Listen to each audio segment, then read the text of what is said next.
السلام عليكم ورحمة الله وبركاته. طبعا اليوم احنا جايبين وصفة جديدة، ان شاء الله تكون وصفة كويسة والوصفة مجربة ومضمونة.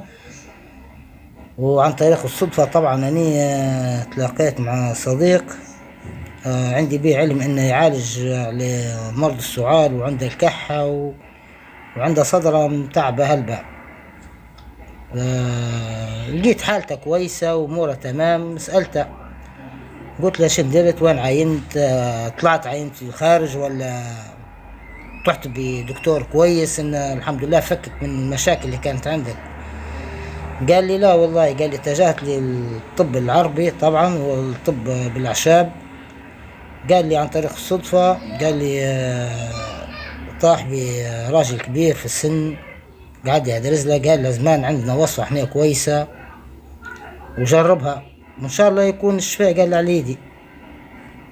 طبعا خدمنا الوصفة، وهي الوصفة طبعا الاعتماد كلها على بذر الكتان. طبعا وصف العشبة معروفة هذه بذر الكتان ومتوفرة طبعا في جميع المحلات متاع الأعشاب.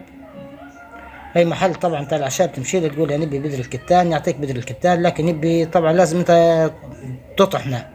هو بيعطيه لك طبعا ورق يابس، أنت بتطحنه بتخليه بالطريقة هي طبعا زي توا هيك باهي تمام.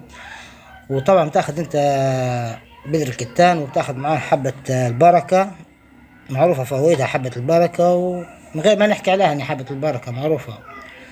ومعاها كاسة طبعا حليب، والحليب لازم يكون مغلي تمام. طبعا طريقة التحضير سهلة جدا. بتفتح طبعا عشبة الكتان او بذر الكتان، تاخد منها ملعقة زي تو هيك. الطريقة هي تحطها في الحليب وتاخد نص ملعقة من حبة البركة،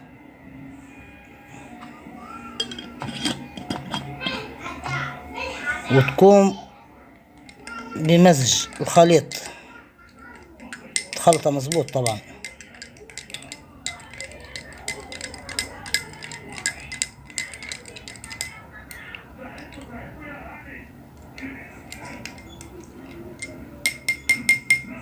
بسم الله الرحمن الرحيم.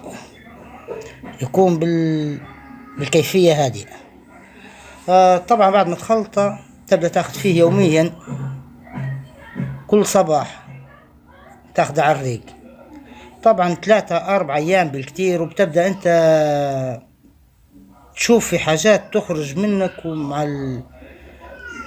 مع الكحة حاجات تطلع، حاجات غريبة جدا الحق. منظف تام للرية وللصدر وللجسم تام. السموم المخزنة في الجسم، جميع ما في الجسم إن شاء الله، من بلغم، من كحة، إن شاء الله. هذا في خلال 3-4 أيام أنت بتبدأ تشوف في تحسن غريب وتحسن ملحوظ. قصد الوصفة هي بتمشي عليها أنت لمدة 10 أيام إن شاء الله. بعد 10 أيام إن شاء الله حتشوف روحك إنك أنت إنسان تاني إن شاء الله. هيك كيف أنا مع نسمع في صديقي كيف تغير وكيف حتى شد صحته والحمد لله وبدأ حتى يهرول. كان ما عندهاش حتى الجهد باش يهرول حتى 4 كيلو، تو ما شاء الله يهرول ويتريض وحكايته. قال لي 100%، قال لي حبيت نعطي لك الوصفة هي وتنشرها، قال لي من باب الأجر لا غير.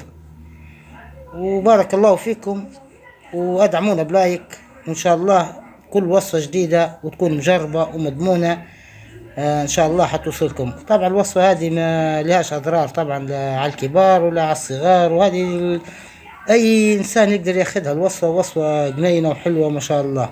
شكرا، بارك الله فيكم، السلام عليكم.